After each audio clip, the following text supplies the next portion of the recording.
English నేర్చుకోవడం అనర్గళంగా మాట్లాడడం మీ కల? వెంటనే కాల్ చేసి క్లాసెస్‌కి రిజిస్టర్ అవ్వండి. శ్రద్ధలతో చేసుకోవాల్సిన పూజలు, వ్రతాలు, నోములను కూడా ఇష్టారాజ్యంగా మార్చేస్తున్నారు కొందరు సెలబ్రిటీస్. ముఖ్యంగా ఈ సిరి హనుమంతు లాంటి వాళ్ళు చేసిన వాటి మీద అయితే అనేక రకాలుగా కాంట్రవర్సీ అయితే అవుతోంది. మీరేమంటారు దీని మీద? బేసిక్గా ఏంటంటే మీరు అన్నారు కదా, ఇన్ఫ్లుయెన్సర్స్ అంటే ఇన్ఫ్లుయెన్స్ చేసేవాళ్ళే కదా. ఇట్లాంటి సెలబ్రిటీస్ ఎవరైతే ఉన్నారో ఆ పిలిచే ప్రాసెస్లో ఏంటంటే రిటర్న్ గిఫ్ట్స్ ఏవైతే ఉంటాయో వాటికి అట్రాక్ట్ అయ్యి కూడా వెళ్ళిపోతారు జనాలు.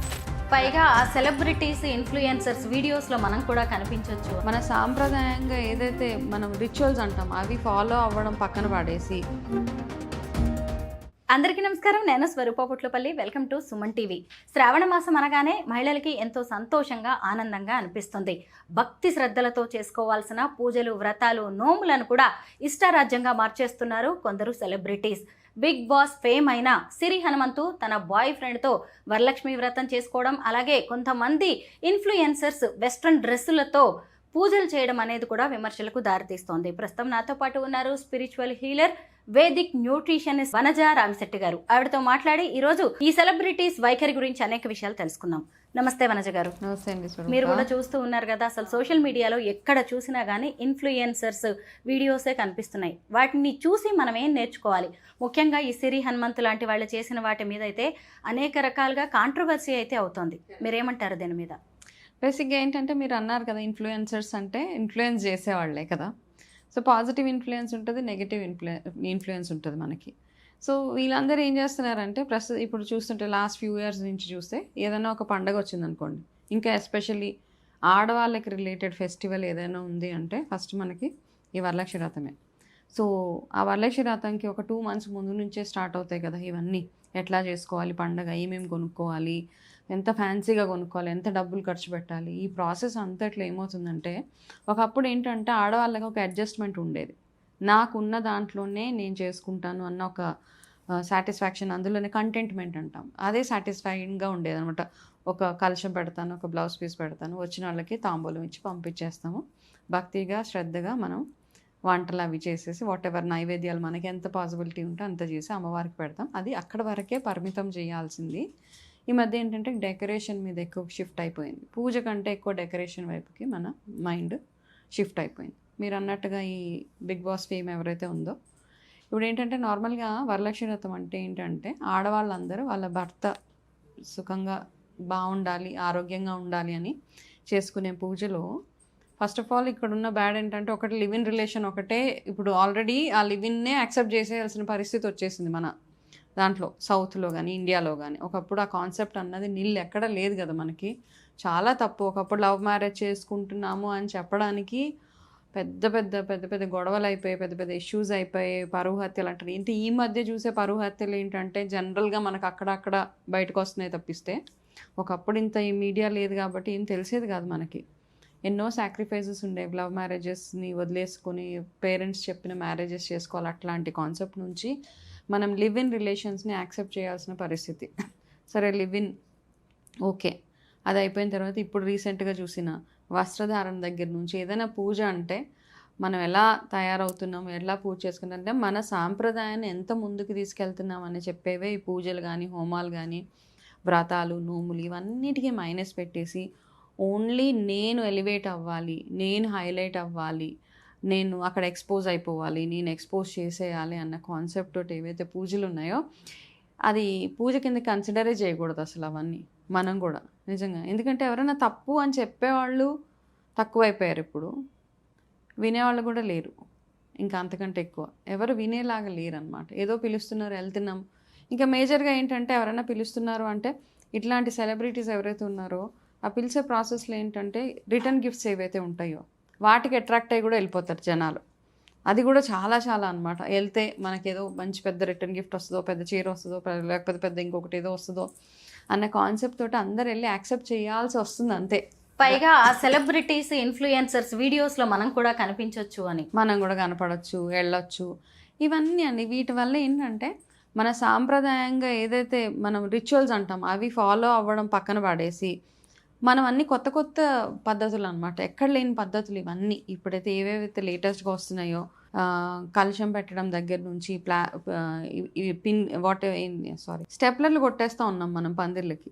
బేసిక్గా ఏంటంటే పూజ చేసేటప్పుడు ఇనుప సామాను ఏవైతే ఉంటాయో అవి ఎక్కడ వాడరు, స్టీలే వాడనివ్వరు. బేసిక్ పెద్దవాళ్ళ పాతకాలంలో ఏమనంటే స్టీలు అలాంటివి ఏం వాడనిచ్చేవాళ్ళు. అయితే విస్తరాకు లేదా తమలపాకులు లేదా ఇత్తడి సామాను, వెండి సామాను ఇవి వాడమని చెప్పేవాళ్ళు అనమాట. స్టీల్ ఎందుకంటే ఇనుము మనం ఏం చేస్తామంటే ఏదైనా స్టీల్ వస్తువు, ఇనుప వస్తువులు బేసిక్గా మనం శనిగ్రహంతో రిలేట్ చేస్తాం కాబట్టి అవన్నీ వాడితే మనకి మంచిది కాదు అని చెప్పి. కానీ ఈ మధ్య ఏం చేస్తామంటే ప్రతి ఒక్క విగ్రహంలో ఈ ఐరన్ ఉంటుంది, స్టాప్లర్ పిన్స్ ఉంటాయి, ప్లాస్టిక్ ఉంటుంది, దూదు ఉంటుంది, పనికిరాని పాత బట్టలన్నీ గుచ్చేసి ఇప్పుడు అమ్మవారి విగ్రహాలకి అవన్నీ చూడండి అసలు ఆ లోపల ఒకసారి కట్ చేసి చూస్తే ఏదేదో గుచ్చేస్తున్నారు. అవన్నిటినీ తెచ్చి మనం పూజ చేస్తున్నాం. అమ్మవారి పూజ అంటే లక్ష్మీ స్వరూపంగా భావించే కొబ్బరికాయ పూర్ణఫలం అంతే, అక్కడ పెట్టి అది చేయడం తప్పిస్తే బేసిక్గా ఏంటంటే ఇంకొక 2 వారాలు ఉంది కదా వరలక్ష్మి వ్రతం చేసుకోవడానికి. కొంతమంది ఎవరికైతే వీలు పడలేదో ఇంకా నెక్స్ట్ 2 వీక్స్ చేసుకునే వాళ్ళు ఎవరైతే ఉన్నారో ఎన్విరాన్మెంట్ ఫ్రెండ్లీగా చేసుకోవాలి ఈ పూజలన్నీ. ఇప్పుడు వరలక్ష్మి వ్రతం అంటే వర్షాకాలం రాగానే వస్తుంది. పాతకాలంలో ఏంటంటే ఆడవాళ్ళకి ఎక్కువ ఇన్ఫెక్షన్స్ అవి వచ్చేసేవి, కాళ్ళల్లోంచి మొదలయ్యేవి, కాళ్ళు పగుళ్ళు అవి మొదలయ్యేవి. సో ఈ వరలక్ష్మి వ్రతం ప్రాసెస్లో ఏం చేస్తే రెగ్యులర్గా మనం కాళ్ళకి పసుపు అవి పెట్టుకోవడం, ఈ శ్రావణ మాసం అంతా మొహానికి పసుపు, ఇన్ఫెక్షన్స్, ఇన్ఫ్లమేషన్స్ ఇవన్నీ రాకుండా ఉండడానికి ఎక్కువ పసుపు యూసేజ్ ఎక్కువగా ఉండేది ఈ మంత్ మొత్తంలో అనమాట. అవన్నిటిని మనం పక్కన పెట్టేసి అసలు ఎక్కడెక్కడో లేని పద్ధతులన్నీ కొత్త వింత ఆచారాలన్నీ తీసుకొస్తుంటే ఫస్ట్ ఆఫ్ ఆల్ ఏంటంటే ఎవరో ఒకరు నో చెప్పాలి దానికి.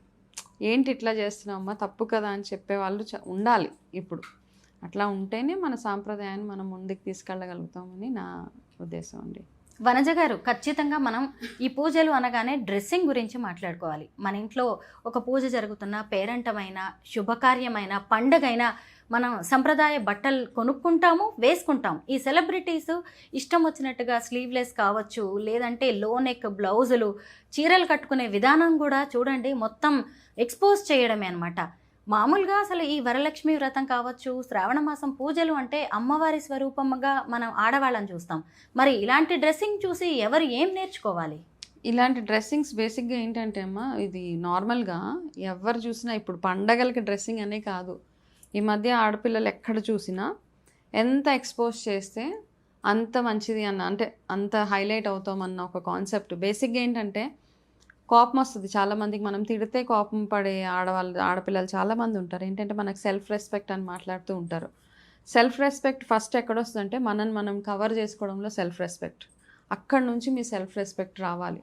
అంతేగాని ఎవరో మనల్ని తిట్టినప్పుడు మనకి కోపం వచ్చేసి నాకు చాలా సెల్ఫ్ రెస్పెక్ట్ ఎక్కువ అని మాట్లాడుతూ ఉంటారు. అది సెల్ఫ్ రెస్పెక్ట్ కాదు. First try to cover yourself properly. మీ వస్త్రధారణ సరిగ్గా ఉంటే ఆడవాళ్ళు ఏంటి ఎంత క్లోజ్డ్గా ఉంటే అంత హుందాగా ఉంటారు అంతే చూడ్డానికి, అప్పుడే మీరు అట్రాక్టివ్గా ఉంటారు. మిమ్మల్ని చూసి అవతల మనిషికి మర్యాద కలగాలి, అవతల మనిషికి మీతో ఒక మాట మాట్లాడాలంటే 1-2 సార్లు ఆలోచించాలి.